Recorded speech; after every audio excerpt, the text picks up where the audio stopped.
personal business with his mom, so I will be sitting in the chair today. So I will call the meeting to order and ask for the roll call, please. Hey, Representative Allred, Here. Representative Andrew, Excused. Representative Berger, Here. Representative Brown, Here. Representative Clauston, Here. Representative Lawley, Here. Representative Obermueller, Here. Representative Provenza, Here. and Chairman Northrup's excused.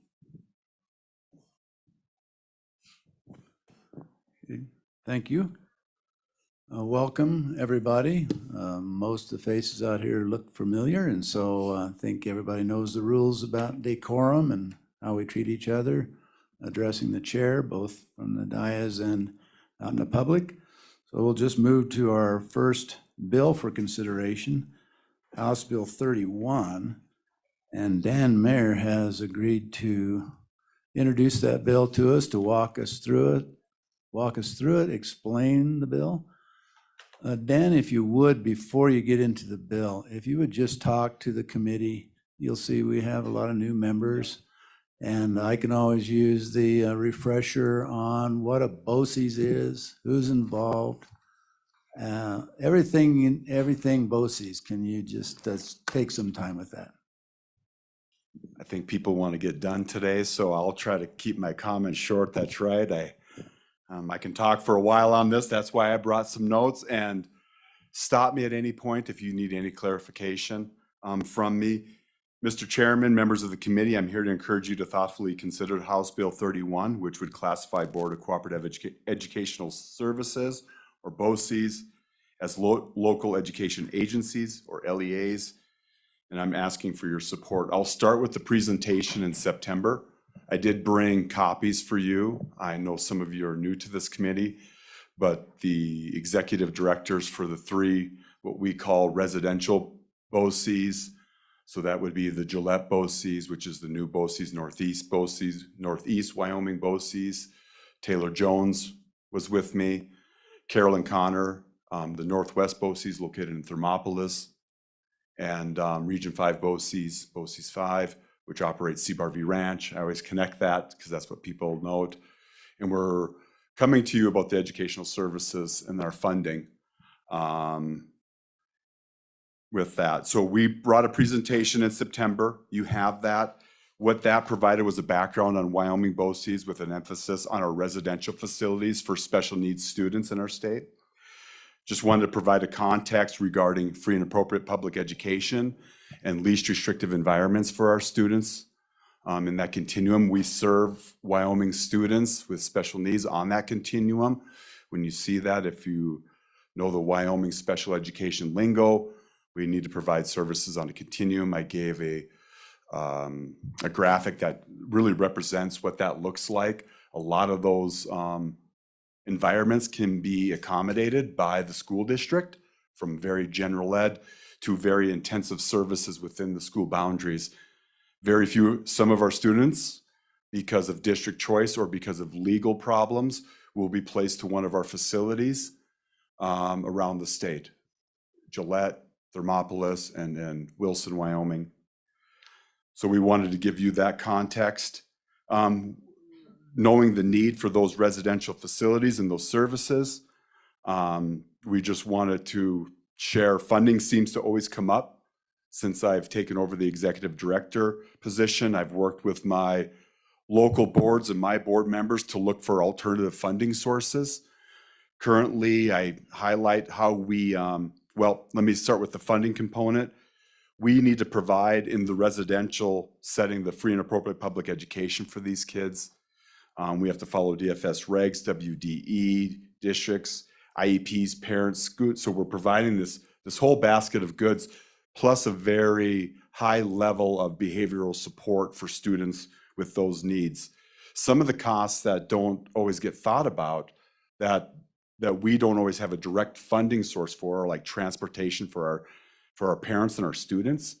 So because one of our in all of our programs, it's that really that connection with back home that we try to connect so we can, right? We don't want them to stay at our facility forever. So we really bridge that gap back to the home. Student supplies, not academic. Administrative costs, business office, tech director, mowing our lawn. I think those are some of those facilities costs when we look at that aren't always considered. Districts get funding for activities for students, so it's those things. So currently our funding sources that we receive, so those are our expenditures. When you look at our expenditures, we have two sources currently. It's charging fees and it's mill levy from our participating member districts. In my presentations, which is not in here, but I'll give you just a quick highlight. I see some familiar faces that may have heard this from me before, but when the BOCES were created originally, they were created regionally, right? And so we really focused on regional services. As districts became more equipped to handle more difficult students and provide this quality of service in special ed, I've witnessed to it, we became more specialized in the students we serve.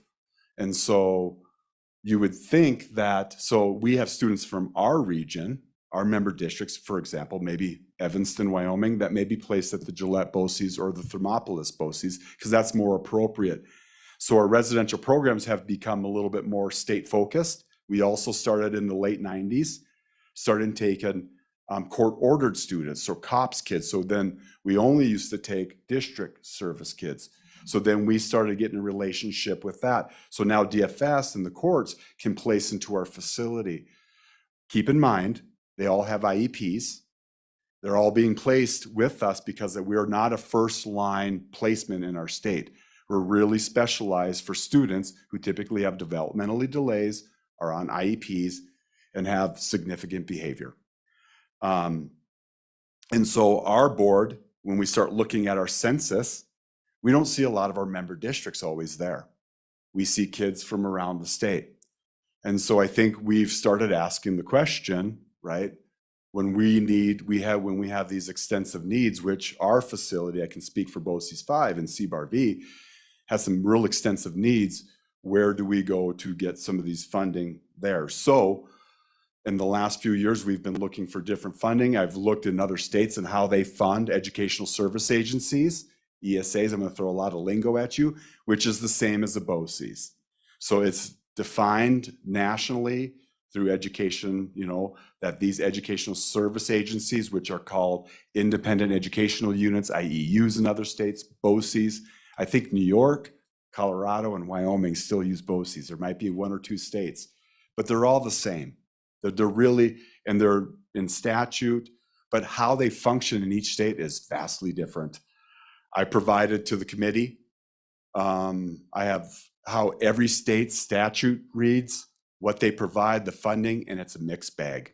Because really it's up to the states to determine who they decide to be LEAs in their states.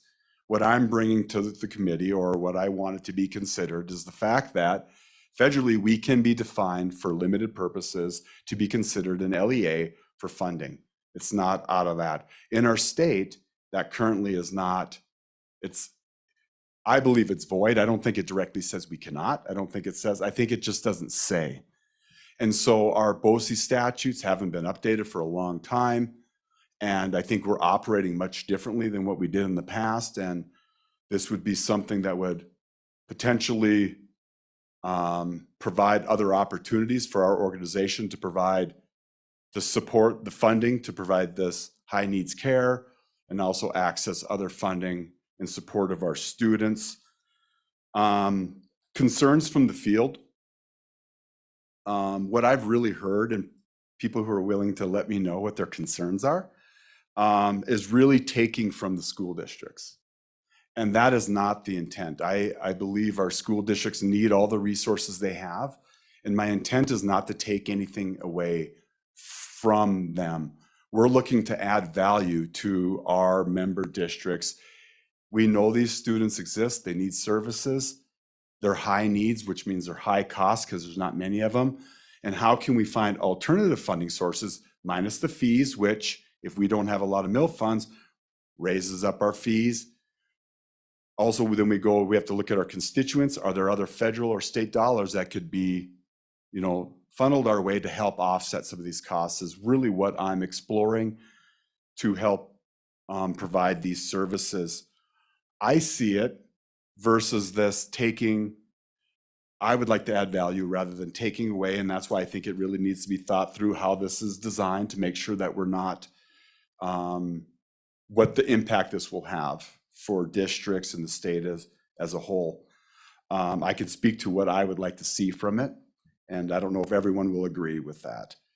I want to speak to local control. I know local control is big in this state, and I see sometimes when I bring this up, I think people may think I'm not respecting local control. And I had a quote from a Southwest Minnesota cooperative who said that has 58 member districts in their cooperative, the largest one being the size of Evanston. They provide a comprehensive array of services, and it actually allows them to have those small rural farm communities still have their own school boards and school districts. We hear a lot about consolidation, and I come from a state that consolidated years ago. And I think collaboration could really save our smallest districts in providing some resources that are high needs and high costs. And one of those that we work with are the students that we serve that are high needs through special ed placement out there. So I just wanted to speak to that. BOCES as an LA is just part of the answer for creating adequate residential facilities that provide quality education and daily living opportunities for students of need of special services. Several recent studies of Wyoming BOCES have recommended service opportunities and unique funding options, which could strengthen the options for Wyoming students, parents, and districts. If providing residential placement for Wyoming students in Wyoming is needed, it is crucial to develop mechanisms to ensure the quality programs at our residential BOCES can continue in safe settings. BOCES provide a key role in educating some more of the challenging populations in Wyoming K-12 system. When districts reach out to BOCES to provide services for their students, they do so because they usually cannot provide those intensive supports at the local level. Currently, BOCES are not eligible for some federal and state grants because in Wyoming, we are not classified as a local education agency. I can stop there before I get into what I think House Bill 31 can do. For any questions, Chairman? Why don't you continue for a bit on your explanation? I appreciate it. All right. House Bill 31 provides boards of cooperative educational services as local education agencies for purposes of this section only and allow them to apply for all federal and state grant monies for which we are eligible. The department may inform boards of cooperative educational services of federal and state grant monies for which they may apply or create a consortium for which board of cooperative educational services may be the fiscal manager. So it allows us access to those monies in several different ways, all with the attempt to have district voice in that option, to put some, I don't know how to phrase this legislatively, but to put some brakes on the process, right? I want there to be some choice in that. One of the reasons this bill came to me is with this federal stimulus money that came to our state, the CARES funding. We had a hard time getting access to that, and COVID really disrupted those services. And when I read through those requirements, it seemed like something that we should get access to. When I interacted with colleagues from other states that do similar services, they were getting access to it. And they were telling me it was my designation. And I've come to learn that it's how the state determines that funding, and it's a whole mechanism of it. We see these money come in, we see that there might be an opportunity, it seems to make sense for us, we ask, we're told you're not an LEA. So the 20th time, I'm like, well, can we be called an LEA? I found out we can. So now we just want to find the rules to make sure that it's not inadvertently taking anything from districts, providing what they need to provide. But again, we're adding value to that. And if there's an opportunity to divert some funds to us to help offset those costs, that's what I would like to have us consider. Okay, thank you, Mr. Mayor. Why don't you walk us through this bill and Okay. just tell us what it says? All right, let me grab the bill. This bill was fashioned after a bill in Colorado When I met with they have a executive director of all the BOCES down there. They have several BOCES, if you're familiar with the Colorado educational model. They operate the BOCES and they provide special ed services. They have some different rules around that. But about 10 years ago, and I think it was the ARA funds, if you remember, when those funds came in, they ran into a similar problem. There was an excess of funds that came in. It could be allocated to them, but they didn't have the mechanism to be able to provide that funding to them. So they went to their legislative body to write an exception in there to be able to designate them to be able to receive that money. They've gone through different revisions, but that's where this came from, is because it was very similar. When I was telling our story, he said, we just did this 10 years ago. Here's what we wrote into statute. So it's been translating into Wyoming.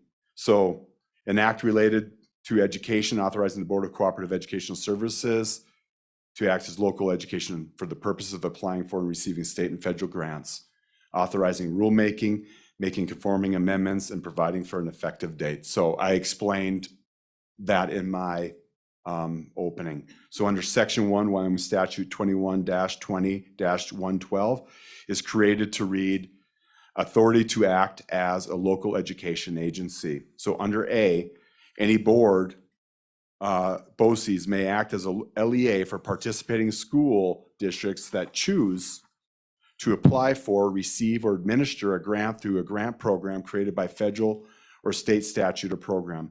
The provisions of this section shall not apply to federal formula grant monies unless allowed by the Elementary and Secondary Act of 1965. So my understanding of this is one way to make sure that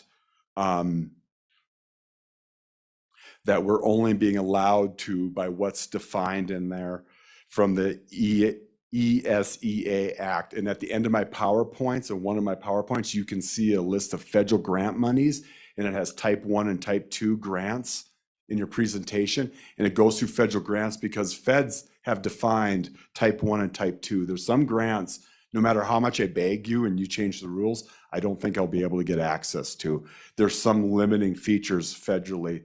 So I think a place to start to look at is the list of how the feds see that we can be designated, what they see as we are being allowed.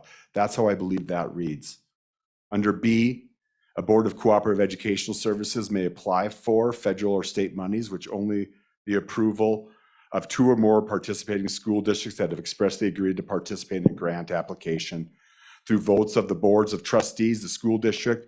If a Board of Cooperative Educational Service applies for state or federal monies on behalf of the participating school districts, the participating school districts are not eligible. So they can't double dip, right? This is where if we bring districts in and we want to, currently if I would want to, I've done a lot of work in Uintah County. So I'm going to talk about Uintah County. I know that area well. If I wanted to bring those 4 districts together to write a grant, currently I would have to ask one of those districts to be the grant manager. I'm asking them to take something on. They're already busy enough. I don't want to add more work to them. I'd like to be able to. One example, I think that has been floated around.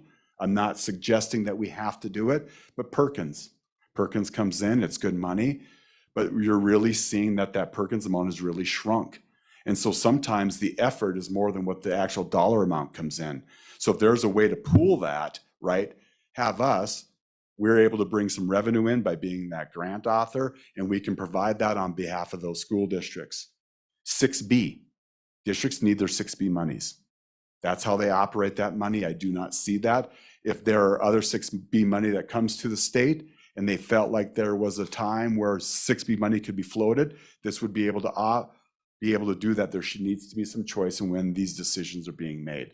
That's what I'm trying. This is attempting in Colorado, from what I understood, is this allowed districts to have some choice in which monies were going where. Because we do have districts who feel like there are monies that come in that we should be able to have access to, especially if their need is not great enough for it. Okay, yes. Oh, Thank you, Mr. Chairman.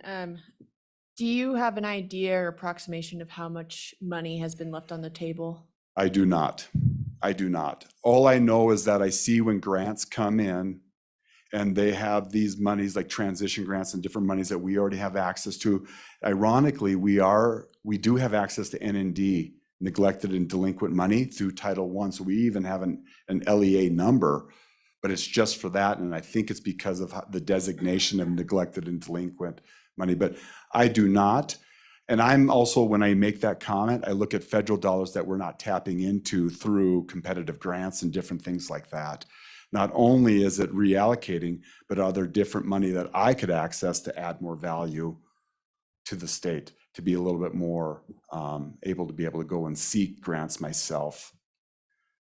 Just a reminder to address your conversations through the chair. Oh, thank you. Apologies. Can I continue to C? Part C, the Department of Education shall treat boards of cooperative educational services as local education agencies for purposes of this section only, and allow them to apply for all federal for which they are eligible. Again, I think this helps limit that. This works with the Department of Education so they can have some authority. I'm assuming they'll be working with their districts to help make some of those decisions. That's why I believe that was written in there through Colorado. Under D, state agencies may inform boards of cooperative educational services of federal and state grant monies for which they may apply. So this is when there's monies like this and they find that determination, or we do, can we be notified to realize that or know that those monies are there?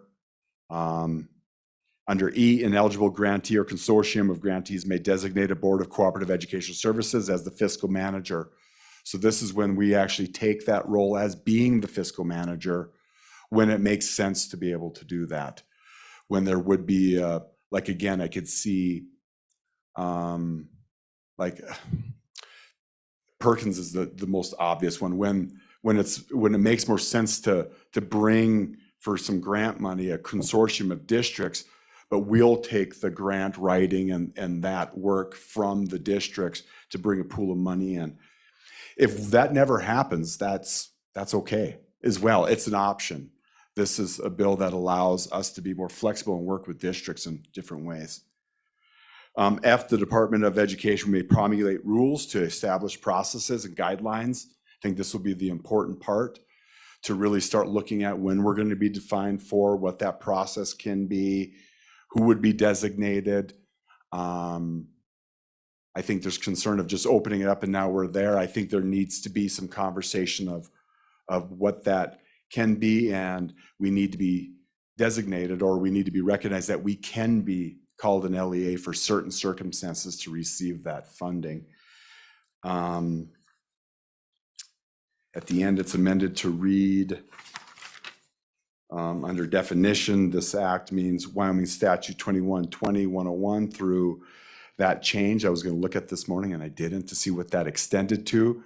I'm not sure if that went in. I know our BOCES statute, when you read the BOCES statute that we're in, there's designation of like a BOCES. We've even designated ourselves as a residential BOCES, because what I know is there's 3, and then most of the other agencies that call themselves BOCES partner with a community college, or they have created what I know is like some preschool services. And so the definition of that can be, but we really focus on that original intent of special ed, and it calls out right in the definition of that for that service. So if that expanded that, I know there was conversation at one of our last meetings of, does this include all BOCES, residential BOCES? I came to you in regards to the residential BOCES. I know our students' needs. I know the different funding sources and federal dollars that our students may have access to because of their needs. And when we try to access those, we're told we're not an LEA. And this is my attempt to change that. Mr. Mayor, what you have residential and community colleges. What was the third type? I'm hearing, and I know there are some BOCES, and I don't have a definition of all of them, but I know the Hot Springs BOCES has been doing some early childhood work. That is something that through the statute is allowed. So I believe there's a few of them. I'm not sure what all of the BOCES do. I think there was some work chairman, members of the board, there was some work with the WDE, with Region 11 comprehensive centers to really evaluate the work of the BOCES. So not really sure where that work is housed right now. We tried to provide that. I believe the LSO at our September meeting provided that context. And there's a lot of information to really understand what each of these were doing and the services that they were providing.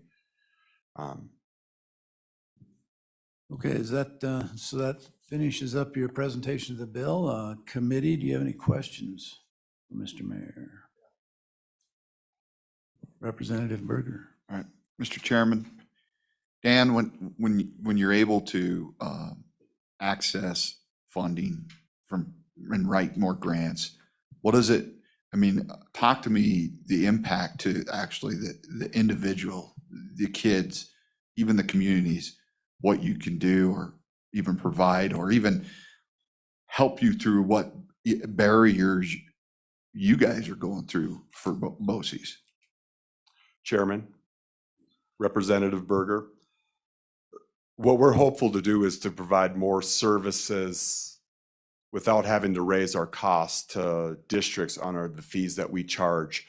So our students oftentimes require, and some of you have better knowledge of special ed, but they require their IEP services to be delivered.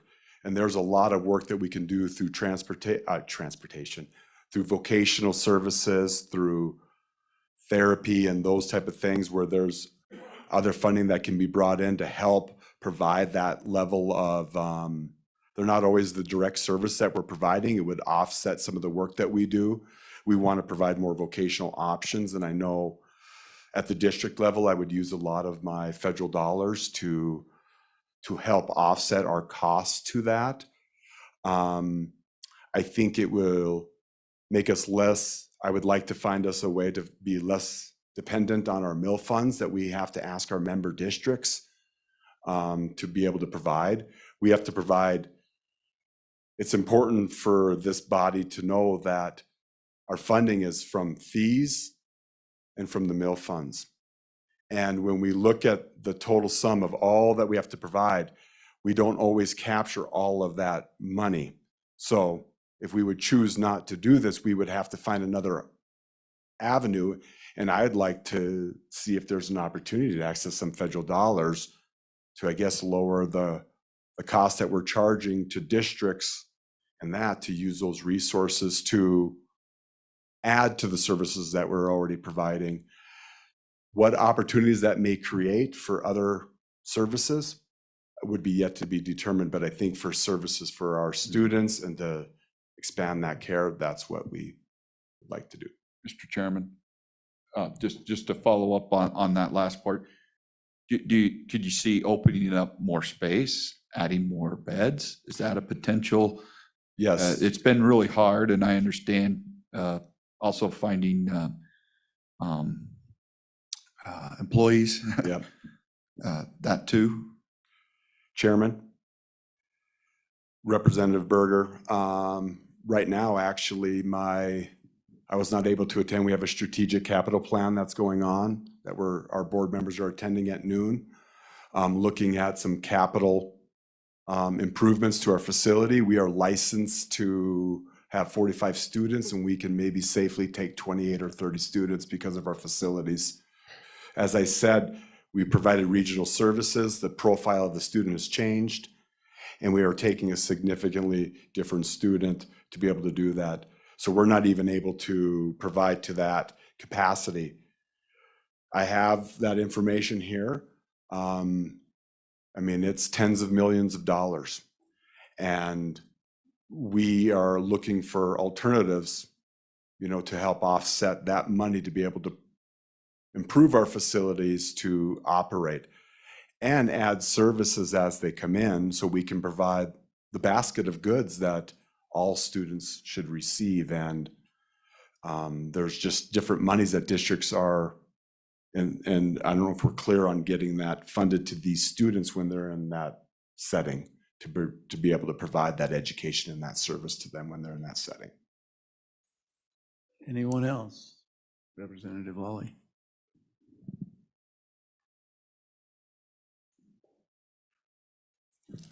Thank you. Thank you, Mr. Chairman. My question is, your earlier comments, you mentioned raised the issue really of competition with the districts. I think your phrase was, is this taking from the school districts? Could you expand on that? Are you talking about competition for grant dollars is primarily the concern, or is there more to that? Can you help me understand what that concern is? Chairman, Representative, what I'm referring to is, and like Title I dollars, those come in, they're allocated to the state, and then the WD has a proportional share of dollars that they provide, you know, depending on your size, and they have a calculation. I know because I've worked in the district for many years as a SPED director, as a psychologist myself, those dollars are needed. And they're doing their best to provide a continuum of services for the students in their setting. And so I know that they need those dollars. My question is when there's different resources that come in that again, a good one is CARES Act. And I've given some different examples. I'd have to go back to some of the emails if I had them, of different opportunities where that money came in and it seemed like there was maybe a competitive. It wasn't necessarily a reading grant came in, and let's say not every district accessed it. It was federal dollars that came in. And if there was money that was, I don't know, not being used, could that be filtered that way? Don't know if that's, but I do know that with transition dollars, sometimes they get diverted back. And when they get diverted back, is there a way to provide that through a different, and I think there's just different competitive monies that come in. And I can appreciate the fact that not every grant that I see that I think we are eligible for, we would necessarily qualify for. I think that's where we would really try to write those rules and see the impact and see where those dollars could be used for those opportunities. The answer is no right now, and it's because you're not an LEA. That's changeable. The how will probably take some time to make sure that we get that right. And is this written in a way that will have that? You know, that's what I'm trying to figure out. I see some of it. I'm new to reading statutory language and what that really means in practice. So I would like to see what that would do and what the outcome of that is. But the goal is simple, is to loosen the definition so when opportunities arise, we're able to receive those money, because the answer is I know what the answer is now is no. So. Representative Presenza. Thank you, Mr. Chairman. In trying to anticipate questions we might have on the floor, one thing I am wondering is if in doing this and allowing you to apply for more grants, are you going to need more staff to be able to do that? I do not think so. Oh, Chairman, Representative. I don't think so. No, I mean, if we would grow that out, that would be a good thing, because that means we would be really adding a lot of money to the state and being able to process more money. We wrote a $2 million grant with the Department of Ed, and we are managing that money. It's the STOP grant. It's the Stop School Violence grant, 2-year grant. We wrote a grant to train all schools in the state of Wyoming on the comprehensive school threat assessment guides. Many districts are being trained on that right now, and we are working with those districts. So those are some of the things. And right now we're able to do those things. If we wanted to do that at more of a local level and grab that, I think that would have been a little bit more of a difficult. If we would have said, hey, smaller area, one of those districts would have had to been that grant author. Well, they're still trying to juggle that. So to me, I think we do have the capacity. We've written those grants. We have a business office. We bill Medicaid. We bill right now. That would just be adding a staff if we needed to do that to be able to, but working with grants and federal dollars, we're doing.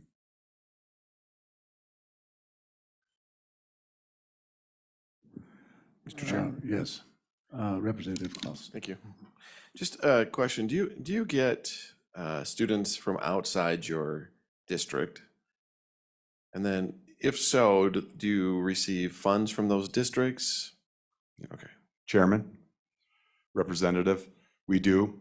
So up until recently, we charged one rate. So we receive students through multiple ways. We have member districts, we have non-member districts, and then we have court-placed kids which come from non-member and member districts, all right? So member districts currently receive a discount on the services that we provide. Before, we were not making that difference of providing that benefit back because through time, that census, as I said, has changed of who we're serving. And we get a lot of requests from all across the state. I did a calculation a few years ago. We served in CBAR-V alone, like 80% of the districts in the state. We had one district that's changed in the last year, I can tell you, and I won't say the district's name because that could divulge a student's identity, that hadn't placed with us. Ironically, was one of our member districts, and they have now placed with our CBAR-V. So in the last 12 years or so, almost, I'm pretty certain I can say that we're pretty used across the state, which begs the question from member districts, we're putting a lot of resource in, right? We're serving a large, we have some member districts that haven't provided or, used the service. We've changed that recently with more services we've offered, but when I took over, they hadn't used our services for a few years. So we charge a bit more for non-member districts because they're not providing that mill fund to us, which our mill funds operate our infrastructure, they're not to be used for salaries. They're supposed to be used for specific technology. My business manager will rehear this and I'll say it wrong. It's not capital because it's maintenance, transportation, technology. It's very limited for those type of resources because we don't receive the same capital construction as schools do. We don't receive the same, any of those other funding sources. It's fees and mill levies to help offset that. DFS places us, they set their rate, and we bill education for those court-ordered kids, as we call them. I can tell you that comes in at a lower rate than what we charge our member districts. We are changing that because we were assigned a certain fee because Department of Family Services can set rates with the agencies that they work with. And so we're changing some of that process to make sure that we're capturing all of the fees that we need to provide the high level of services that we do for the students that we have. So it does come in at different rates. We have, I believe, just at CBAR-V, we're up to 25 kids again. We're about 2 or 3 kids away from maxing out capacity. We're going to probably fill in. Our staffing housing is full. All we need is to figure out how to get more staff, places to stay, and I think we'll be able to take more kids. Our limit right now is our facilities. Again, that's what we're talking to our board about as I speak to you, but how we can take more of those students. One quick follow-up. Mr. Chair, thank you. In writing this bill, did you work with Wyoming Department of Education? Who assisted you in coming up with this? Chairman, in my works with the Association for Educational Service Agencies, which is a national organization that is a support for all 500 educational service agencies around our country, finding out how different systems work and what could be viable options, and getting in contact with our neighbors south of us, the Colorado BOCES, seeing how they've addressed some of those concerns. They do things much different. I don't think we go copy it. We can do it our own Wyoming way, but they did have some draft language that appeared to fit. I have been talking about it through our board meetings with my board members, taking that information back. I've reached out through School Boards Association. We had it as a resolution to pass that. I know past resolutions have been drafted. I've ran it across Department of Ed. You know, and I'm open to anybody who will provide feedback and make it a stronger, you know, bill.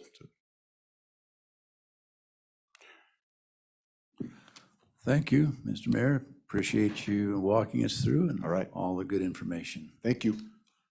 Is there anybody from the department that wants to inform us? Welcome. State your name for the record.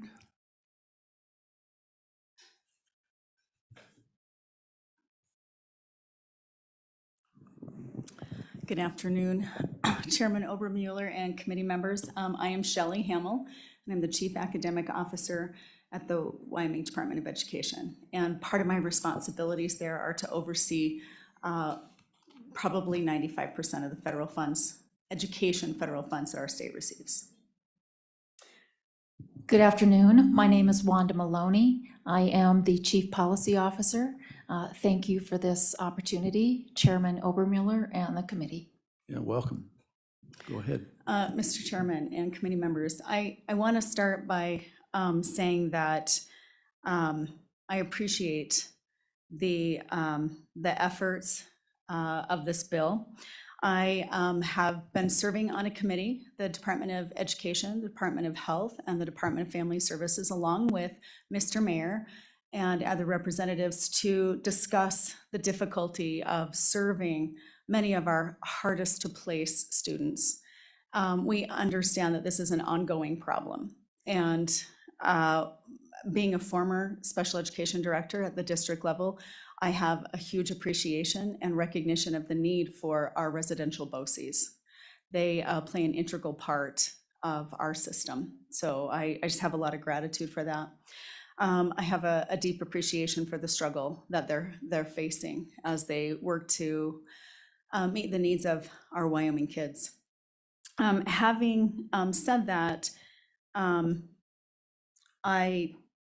I want to just add a little bit of information to the discussion. I want to talk more globally, or just kind of at a high level, about federal funds. Most federal funds do come into the state with really tight guidelines for what they can be used for.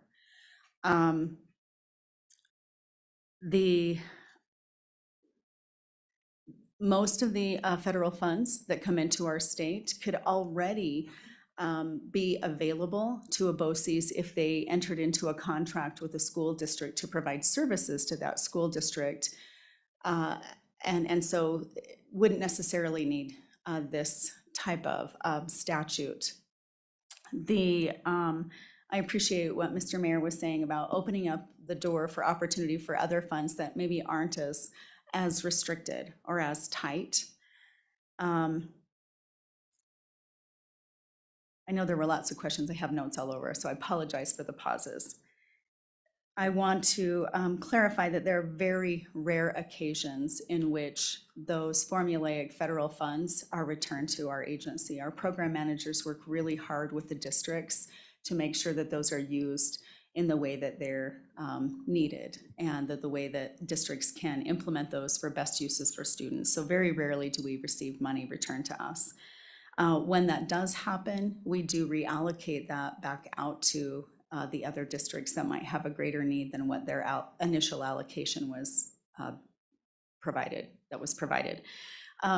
For most of those funds, including our most recent COVID funds, the federal government identifies what our distribution is, and those are typically almost exclusively based on a population and poverty count for a geographical area, which causes some complications for creating an allocation for, say, a BOCES that doesn't have just a geographical area, because they serve students all across the state. In regards to the 6B funds, which I think Mr. Mayor mentioned, those are special education funds to provide services to students above and beyond what the school district's portion of that funding should be. So it's an extra bit of money that the federal government recognizes may need to be in place to help provide those services.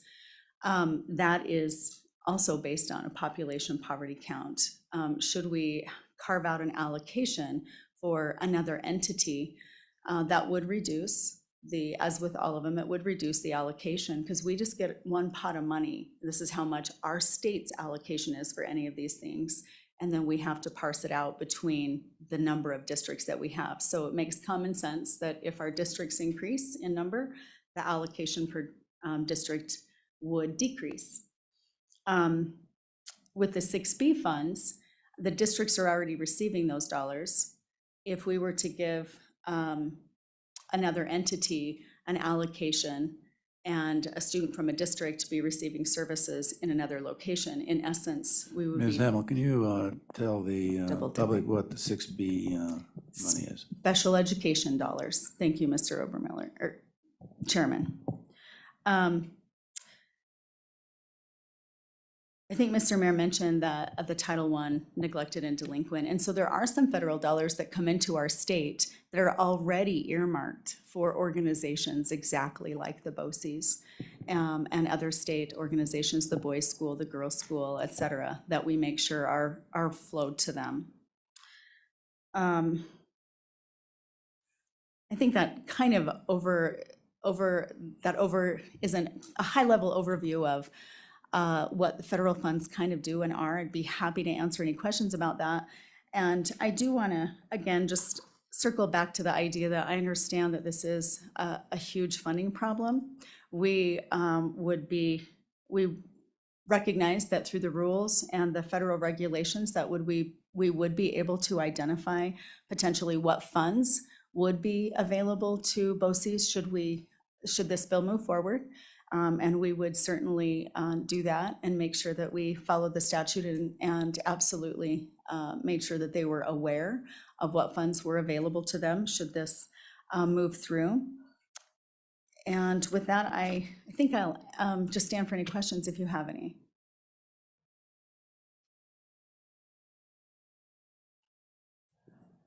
If, Chair?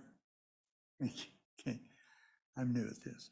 So did I understand you right when you said that you have this pool, and if we add BOCES into it, then you'd all be scrambling for the same money? Mr. Chairman and Yes. Representative, for funds that were not allocated formulaically based on the district's population poverty, that's exactly what would happen. Yes. Anyone else? Representative Provenza. Thank you, Mr. Chairman. This question might be complicated and maybe better answered by Mr. Mayor, I'm not sure. I come from the Judiciary Committee, so it's my first term on education. And a lot of the conversations that we've had in that committee have been about juvenile justice and the lack of services that we have in communities that kind of keep kids from ending up in, say, the boys' school. And it sounds like BOCES kind of fills some of that gap. And so I'm wondering, in this, can you kind of give me an overview of what that looks like, those benefits from BOCES or your department with kind of like DFS and juvenile justice work? I imagine this is another question that might help deliver this on the floor. Mr. Chairman and Representative Provenza, so that is a complicated question. I'm probably not the best person to respond to the niche that the BOCES fills in how the Department of Health or the Department of Family Services might see that. But I can tell you from the school district perspective, and as an agency concerned with the provision of education to students in our state, that most placements that we see happen, just like Mr. Mayor said, through two ways. The school district, either the IEP team of the student determines that the district is unable to meet the needs of the student at that point. And so they look for an out-of-district placement. We have very few options in our state, and really grateful for the ones that we do have. So placement can happen that way. Districts are looking at that through the lens of education. So during those 8 hours a day that the student is at school, we're not able to meet those needs. And so it's usually through that funnel of education that a placement is made. That's not to say that the it's not just about reading, writing, math. It's that whole package for that student. Their behavior is out of control. They need to maybe address executive functioning skills, learning how to process and manage better their emotions, et cetera. The different types of things that would be beyond what the school district, even with those types of support services brought into the district, are able to meet. Then the court-ordered placements, when we're billed at the agency for those, we're billed only for the portion that represent educational services. So I hope that answers your question.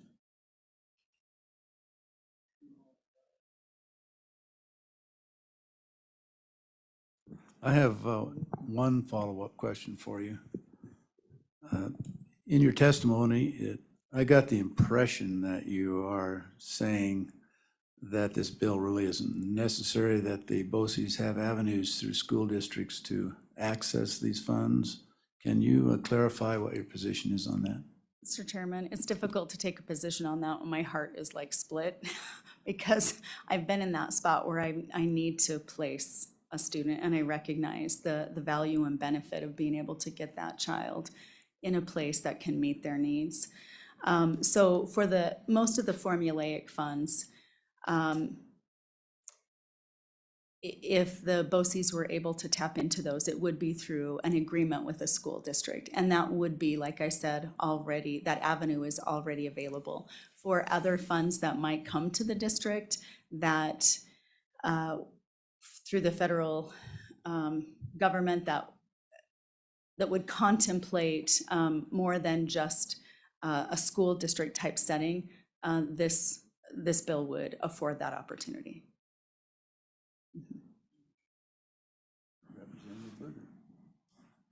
I am in the middle of that right now. And I am for this bill because I understand how hard it is to access or get these kids their LRE. And it's hard to find because of the lack of opportunity or services or buildings and space in this state. It's very difficult. Even going out to other states. So- Representative, do you have a question for Oh, this witness? So my question is, No, to the witness. oh, yeah, Mr. Chairman, my question is, does the Department of Ed support more opportunities or more affordable opportunities for these kids to be placed in our state? Mr. Chairman and Representative Berger, we support that philosophy. Yes, that's why we've been working with the Department of Health and Department of Family Services to look for solutions. It does boil down to what Mr. Mayor said. It's absolutely a funding problem. And so the bed space is limited. The level of expertise across our state is limited. And so, but as you mentioned, it's not much better as you seek out of state placements either. It's equally challenging.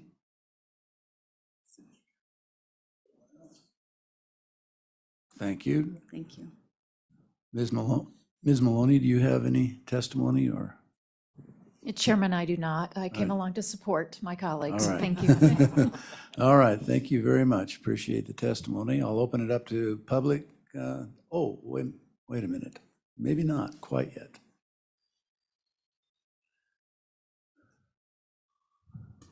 Welcome. State your name again for us. Mr. Chairman, members of the committee, I am Sandy Caldwell, Executive Director of the Community College Commission. And I did want to speak on this bill as well as some of the notes from the LSO from the November interim committee work, because I think it is relevant. And I think it will answer actually some of the questions that happened in the November meeting and actually have come up today. So and this is not regarding, my comments today are not regarding whether or not you want to go forward on an LEA. I wanted to bring forward that there are some concerns that this may be unintentionally excluding some BOCES as, based on the way it is written, and you have the LSO note, staff note on that from the November meeting. So I just want to make a clarification. BOCES can be made all sorts of ways, and that is within that latitude of the statutes where BOCES are created. The topic of BOCES has come up, and I know that happened in that November meeting. This is more than the topic of the BOCES, just in for the new members, all BOCES are BOCES, whether they identify themselves as a BOCES or a BOCES. They're still BOCES under the statutes. What happens when a BOCES comes before the State Board of Education to be formed, it is identifying what type of BOCES it will be focusing on. It establishes its direction. Not that that can't be changed. It can. BOCES can be formed with school districts only. It can be formed with school districts and colleges, and that is the way they can be formed. Within their structure and how they decide to be formed, some BOCES that include a college opt to only focus on either adult learners, post-secondary education, that kind of thing. So the H tends to be called higher education. That's really to help communicate what their purpose is. However, there are many BOCES that include a college as a part of that BOCES that are not only focused on post-secondary education or adult learners. So I wanted to be very careful about that. And we have multiple BOCES where that occurs. Sweetwater County is a good example. Sublette County, we have a brand new BOCES actually that was just formed for Sheridan and Johnson counties with Sheridan College. And that one is not a BOCES. The Sweetwater County BOCES is not a BOCES, but it includes them. So I'll use the Sweetwater BOCES because I worked with them a lot in the past as an example. That includes Sweetwater 1, Sweetwater 2, and Western Wyoming Community College. The staff note was alerted to us because the way it is written, it appears that it may exclude that BOCES from applying because it does include 2 districts, but it also includes a college. And that was what we wanted to bring to your attention, that it may be unintentionally, I don't know the answer to that, excluding the capacity for some BOCES. Fremont County would be another one, has a lot of school districts. They have multiple BOCES in that county with a college. So I wanted to make you aware of that the staff note that you have in front of you from the November meeting is a concern that we have that you may not be aware of. So you may want to consider expanding to BOCES that have 2 or more districts and a college. And when those grants are written, as you heard from Mr. Mayor, would not, those funds in that type of BOCES, if the grant only allows for that to be used for K-12 purposes, it would still remain that way under the fiscal management of the BOCES. So it can only still go to the partners within the BOCES that are eligible to receive those funds. So I just wanted to bring that to your attention, that we don't want to, if you do choose to go this way, I just wanted to make you aware, we are concerned that the LSO staff note may be accurate in that it may be unintentionally excluding some of the BOCES. Committee, any questions? Mr. Chairman. Representative Brown. Thank you, Mr. Chairman. Sandy, for more of a education portion for this, you used BOCES and BOCES, and I've served on this committee for 7 years, and it wasn't until like year 5 that I understood the difference. Would you, just for the committee's own edification, explain the difference between the two and why you're bringing that up, please?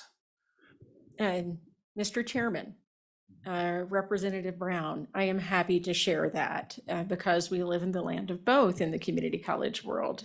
And so absolutely, and I will use some specific examples if I may, not calling out those BOCES or BOCES, but because I can use them as a very good example of the distinction. So, and I will use Western because they have both. That one's a very good example. There is the Carbon County BOCES that is housed in Rollins. BOCES is a BOCES under the statutes. So the Carbon County BOCES is one that is formed for the purposes of providing higher education, whether that be credit, non-credit, for the residents within that region. It is formed with them. It is exclusive in how they've defined their structure to be that, and they call themselves a BOCES to help communicate that to the public and actually to themselves, to always keep them thinking about that. Then I'll go back to Sweetwater County BOCES. It is not a BOCES as it's defined itself. It has a broader use. It has Sweetwater 1, Sweetwater 2, Sweetwater County 1 district, Sweetwater County 2 district, and Western Wyoming Community College. And that BOCES is structured in such a way, members of all of those boards, that they participate in activities and support those the districts and the communities more broadly than what a BOCES only would do. So they have children's programs, they do the astronomy camp, they have all sorts of things, but then they also do the higher ed components. So that's where this came up to our radar, that it might unintentionally exclude a BOCES such as Sweetwater County that is broader than only higher education in its structure.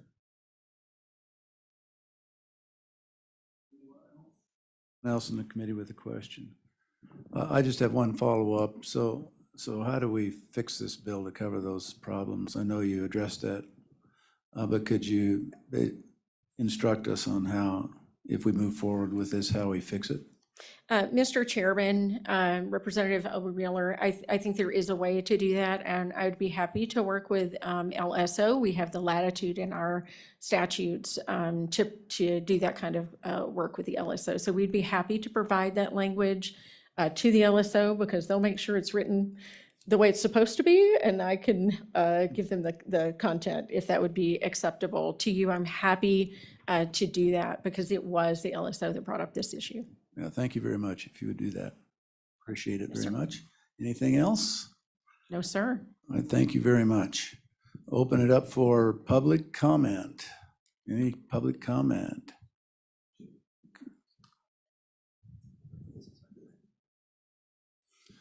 Welcome. Come on up, state your name.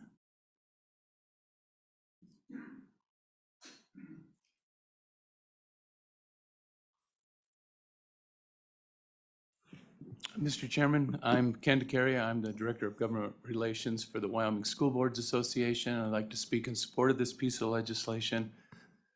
I mean, I know it's kind of, seems to have gone all over the place, but I think some of those protections are actually in this piece of legislation that allows this to only happen if you form these with school districts, you know, as far as that. So I don't see as much of the competition that would be in this piece of legislation.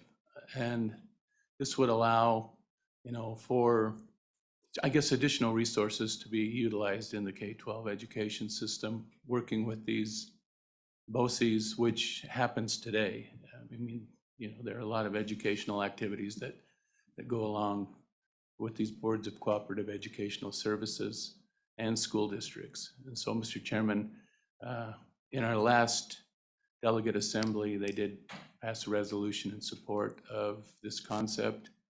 Mr. Chairman, having said that, it depends upon, as any piece of legislation, the amendments that go on could affect some of that support, and we'd have to look at those, you know, and make that decision at that point. Any committee? Any questions for Ken? I just have one. The amendment that we're talking about, is that a good amendment to this bill from your perspective? From my 30,000-foot understanding of it, yes. I mean, if it opens it up for, you know, BOCES that are doing that type of work, it seems to me that it wouldn't really be affected. You know, this isn't the higher education ones. This would be other ones that are serving K-12 students. Okay, thank you very much, sir. Question from Representative Thank you, Austin. Mr. Chair. Do you think the Wyoming school boards could work on some different acronyms for these two programs? Mr. Chairman, Representative, That would be nice, but I'll see what I can do. Thank you very much. Thank you. Any other public testimony? With that, I'll close public testimony. Committee, what do you want to do? It has been moved by Representative Provenza, seconded by Representative Clouston.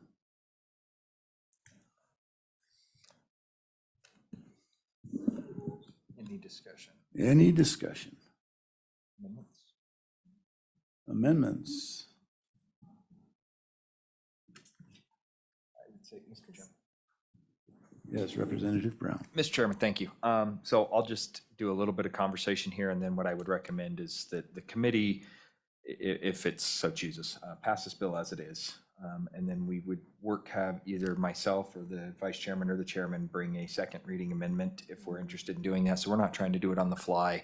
Kind of give direction from the chair's prerogative to Dr. Caldwell and LSO to direct an amendment that does exactly what we've talked about.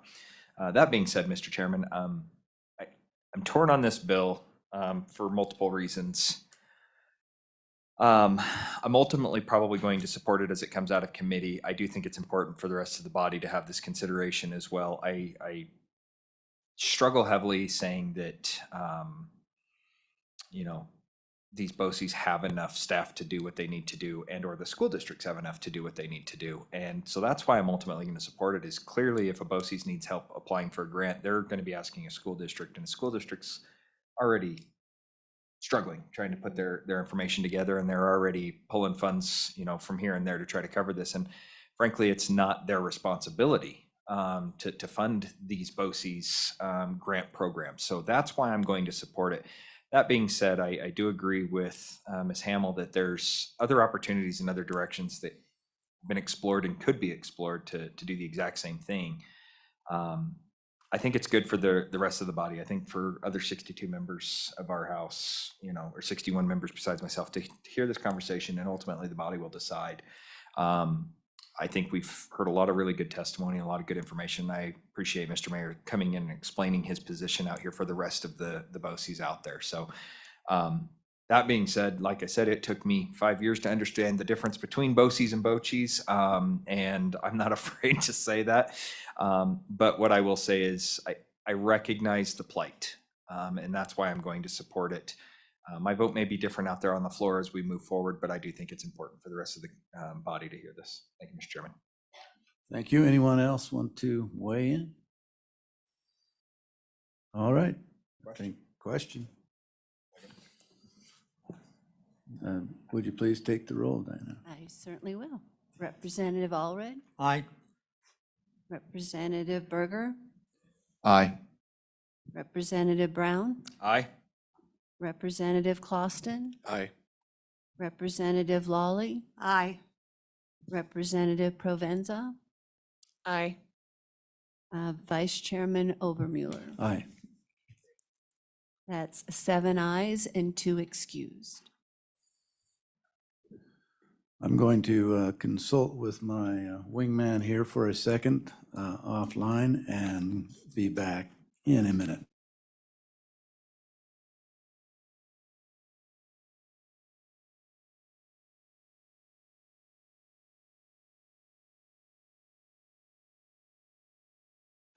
The next bill for our consideration is House Bill 33. We'll take as much testimony on it as possible. Chances are we won't get finished with this one today, but we will begin the process.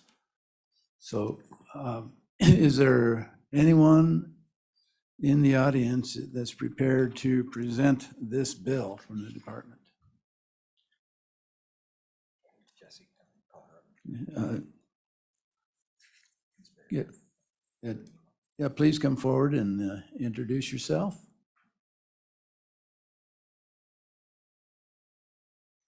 I almost used your maiden name. Sorry, Jesse.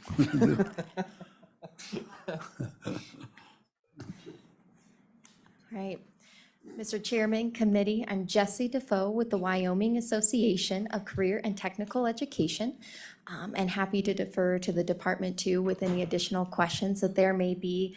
But to really speak in support today for the House Bill 33, just one point of clarification before we get too far in there. I know that there was a question of how is this bill different from the other grant that is also referenced in here, so that districts can't receive funding from both areas at once. And the main difference is that this one's for consumables, materials, equipments, things to do right now in a classroom. The other one, there needs to be a partnership, most likely with industry. It's more tied to curriculum. There's a lot more regulations and things that a district must do in order to qualify for that grant. And this helps directly right away with projects happening. So just with that quick kind of point of clarification out of the way, I always just like to share a few statistics of what's happening with career and technical education right now that many of you are probably aware of. One of them is that 74% of employers right now are sharing that there's a mismatch between the skills that their workers have and the skills that they need. It's projected over the next decade that there's a 6.5 million worker shortage looming the US, and we have to address that. And we also know that over half the Americans right now looking for jobs would prefer a CTE job or credential. So we know, first of all, that there's demand for CTE. Secondly, we know that CTE works. Of people who have employed and are employers who are happily working with their employees, 77% of them were hired because of their CTE skills. We know that our high school students who attend CTE classes are more likely to be employed full-time, and 8 years after graduation, they have a higher median annual salary.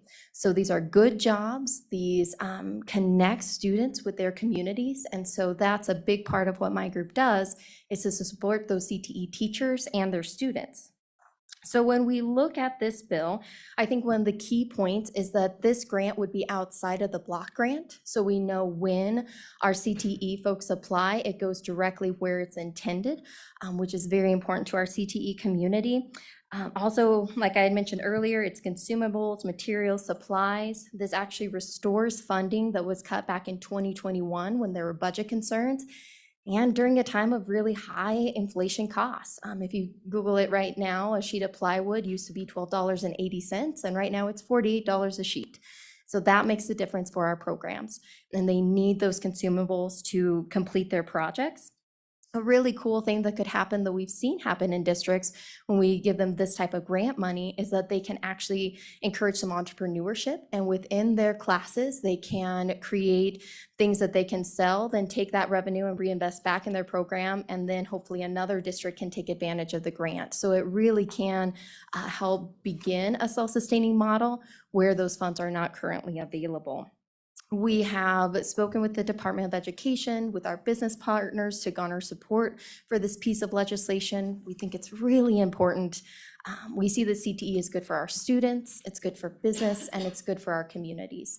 So with that, I would just open it up to any questions or any clarifications that I could help with. Do you have a copy of the bill would you be willing to walk us through the bill as it reads? Sure. So let's just go ahead and start. Thank you, Mr. Chairman, through the bill. So I'll just start on page 1 and just kind of highlight just different areas, and please stop me when you'd like me to provide more clarification. Continue.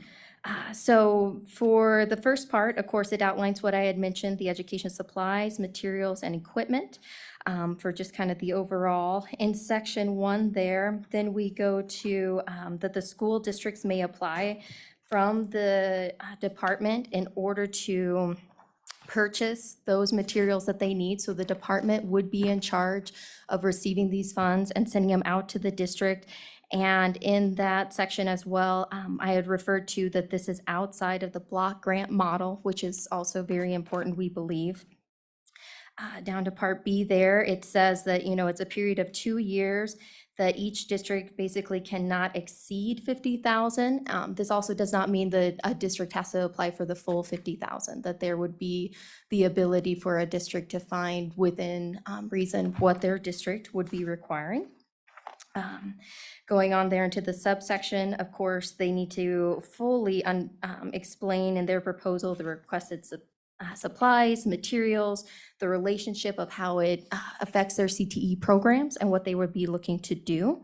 They must have that plan and timeline and expenditures of the grant. So there is making sure that there's enough accountability for what our CTE groups are looking to do. Any other necessary information. Of course, there is that timeline so that by August 15th, so that we know that the classrooms can either complete these projects or not. That was important to have in there. Let's see. Of course, I think another important part for the subsection E there is that the Department of Education can, enforce any rules necessary needed to do this. If they are in charge of administering these grants, they need to have the ability to do that as they see fit to also provide that accountability. That next section there describes what I was talking about, the difference of this new grant that we are requesting and then the other grant that's currently in effect. And I actually have the full language too, if anybody wanted to read it, but basically this is the one where there needs to be a partnership, more tied necessarily to the curriculum standards, things of that sort to do with it. There's just more regulation to that grant, and just basically saying that, hey, one grant or one district can't have both grants at the same time. Section 3, of course, is the appropriation, the $250,000 that would come from the school foundation program account to the Department of Education to administer those funds. And, no later than June 30th with that, finishing up that timeline. Is there any questions with that, or happy to explain more? Committee? Representative Brown. Thank you. Ms. Defoe, just out of curiosity, I understand the general purpose of saying, hey, look, if you're going to have one grant, you can't have the other. But I'm also in a position where we're looking at consumables, and you're talking about that, but we also have the outside interest and we have the grant program there. I guess my only concern and maybe my thought is, and I'm curious what the, your group says, is it really smart for us to say if you receive one and not the other, then that's the way we want to go? And I guess the reason I'm asking this is because I feel like if we're very serious about setting up CTE in the K through 12 system, we want to give as much opportunity for this to happen. And so does this disincentivize school districts from asking for one and not the other? And then if so, what is the value of going with this particular program as opposed to the other program, or vice versa? What would make the district want to choose one over the other? Sure. Ms. Thank you. Mr. Chairman and Representative Brown, great question. And really, as we have been talking with people and drafting and working through this, that's still something that we discuss all the time. And where we landed as this was drafted and worked through committee is that we just wanted to give as much opportunity to everybody as possible. And we had folks who felt that if you were receiving funds from one grant source, that maybe if that district was great at writing grants or something else, that then they would be defaulted to receive a lot of those grant funds, and then some of the other districts may not receive them. Both are very valid programs and both are needed. One of them, the one currently standing, of course, focuses more on those outside partnerships. It's tied to even like redesigning, new curriculum, things of that sort. And this other one has more of a different intent, to where if a great example is in Natrona County, where they started building things, selling them to the community, taking that revenue, and then doing more construction projects that were probably that just became out of that. And so I think that they both serve a different purpose. They're both very important. Personally, I'd love to see them happen at the same time, but I also understand the concerns of only being able to be into one pot at a time, so that all districts had more of a chance to see funding. Yes, sir. Thank you, Mr. Chairman. Jesse, and you may not have the information, but I'm curious if you do. One of the stipulations on this is that they have to utilize all their monies out of the block grant model for CTE. We know that that can be manipulated in multiple ways, but are you aware of how many districts are utilizing all their funds and how many school districts truly need these funds? As we go out to the floor, I anticipate hearing that question very quickly: is how many districts actually need this, and do we really need to put $250,000 to this? every penny is scrutinized in this house, and so I just want to try to get ourselves prepared for this on the floor. Absolutely. And Mr. Chairman and Representative Brown, that is a really great question, and something as I've started with the Wyoming Association of Career and Technical Education that I myself have struggled to get my arms around. What I can tell you is the way that I read this piece of legislation, and the Department of Education can probably confirm for us whether this is true or not, the preference is given if they can show that they've used the 29%, because of course, if they've used that, then, we'd like to do that to incentivize the districts to use that full 29%. What I can tell you, and with the way the reporting is, we are concerned if our CTE programs are actually seeing that 29%, and that's a huge concern. So that's why it's written in that way, that you don't necessarily have to use the full 29%, but we will give preference to those that do use it. And that's something that I hope that we can continue to work on reporting, because I do not have at this time how many districts use their full 29%, but a number I'm working on, and if I can get, we'll definitely get to you as well. Mr. Chairman, Representative Berger. I have a question, Mr. Chairman. So for those districts that, there's that, but there's also Perkins grants that the CTEs use. And that doesn't, I guess, if they haven't used all their Perkins grants, can they still apply for this grant or that other grant as well? Sure, Mr. Chairman and Representative Berger, another really great question. And Perkins is something that also has a lot of rules around it as well. And so I would even defer to the department to speak more directly towards Perkins and what that takes for districts. But there is a State Perkins 5 is the current plan. You have to go through a certain authorization through it. There's certain requirements. What this grant does is provide immediate support without a lot of red tape to say, we see a CTE program, we see a need, and we can address that need. Mr. Chairman, Follow? but it won't affect the Perkins, correct? We don't Mr. have to. Chairman and Representative, under my understanding, no. Okay, thank Anyone else? A question? Anyone else? I have a question about the time frame of this, and that it's confined within a 2-year period for what looks a lot like consumables to me. So what's the follow-on if we do this after that 2 years? How do you confine that within a 2-year period and then say that that's enough? Right, Mr. Chairman, great question. We're hoping that basically within 2 years, we've demonstrated the need and also the great things that come out of it. And then from there can kind of take the next step of what that would be. But we also understand that, as Representative Brown, pointed to, every penny is watched. And so we know that if we're asking for something, that there needs to probably be a period to show the need and then also the great success from it. Thank And then you. after that, follow up with it. Thank you. Anyone else? Thank you very much. Appreciate it. Thank you very much. Anyone from, come on up. Oh, first of all, are there any agencies that want to speak first? So, I'm sorry, Miss.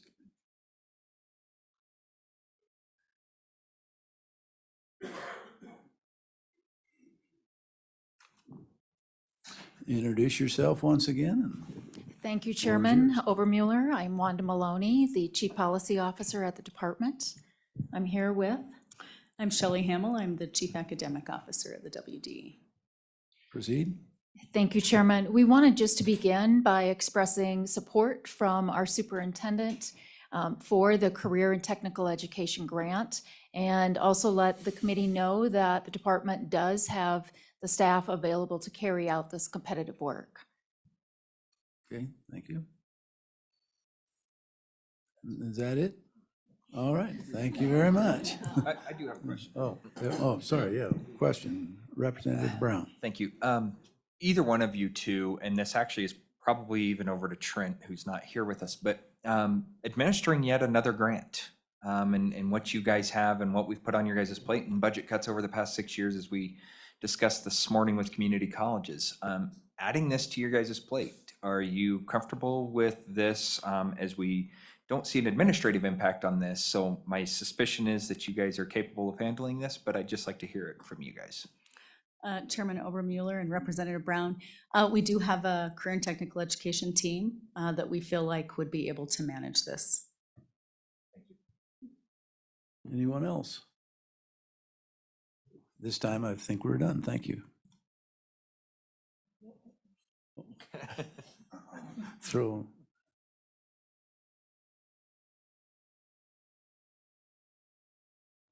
Agencies, department. Okay, I'll open it up to the public. Who would please step forward and let us know who you are. Good afternoon, Mr. Chairman and members of the committee. Nice to see old friends and make new ones. So just by way of quick introduction, my name is Cindy Delancey.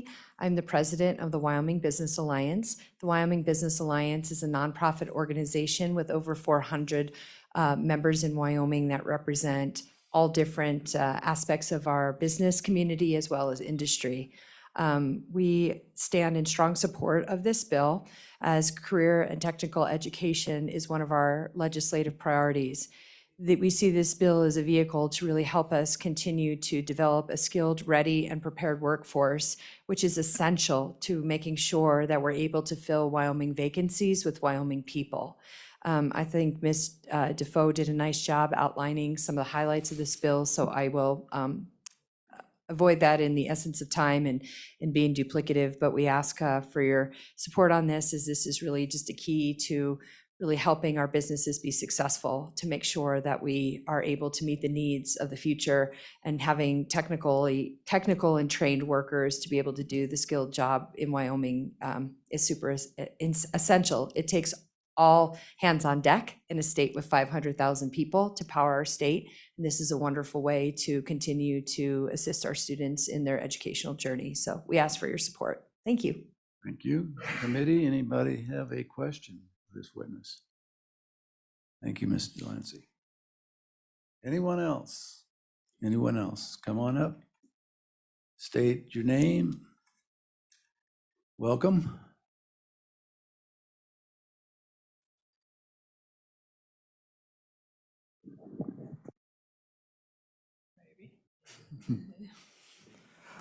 Thank you, Mr. Chairman.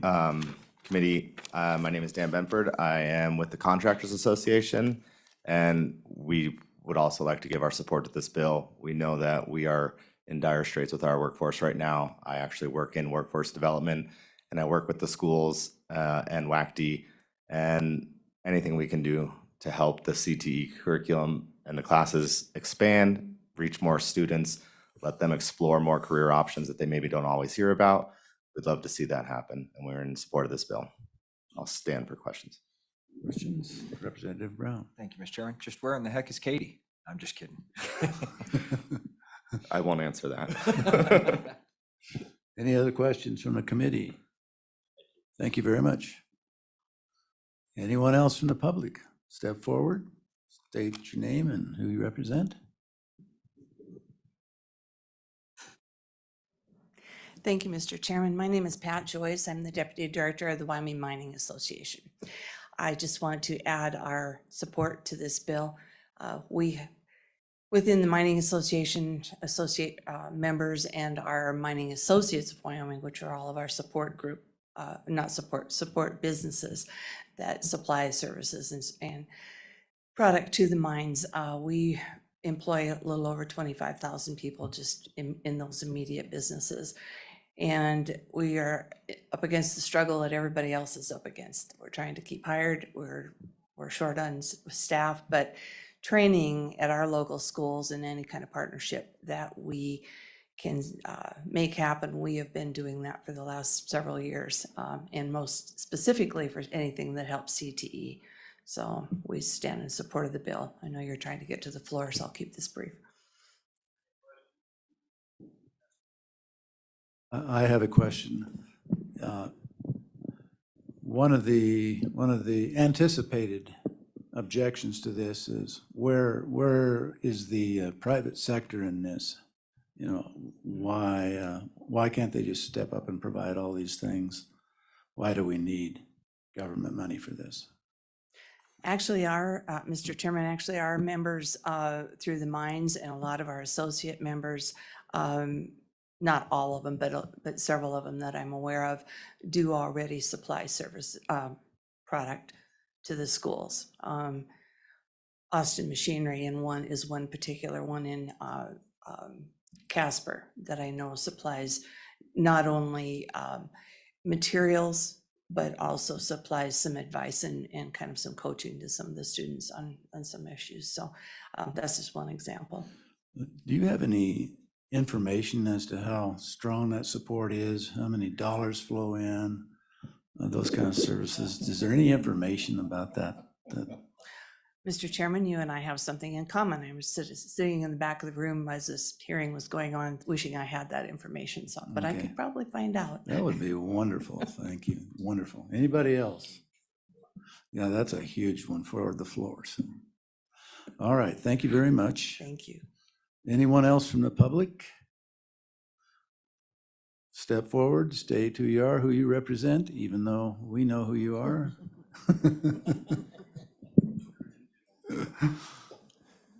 Mr. Chairman, Ken DeCaria, Director of Government Relations for the Wyoming School Boards Association, would like to speak in support of this. Anything that will add additional resources into K-12 education, we would be in support of. And this is an area that, you know, has been hit a lot, very hard by inflationary factors. And so we'd like to lend our support to this. Happy to answer any questions, Mr. Chairman. Committee, any questions? Okay. Representative Berger. I know,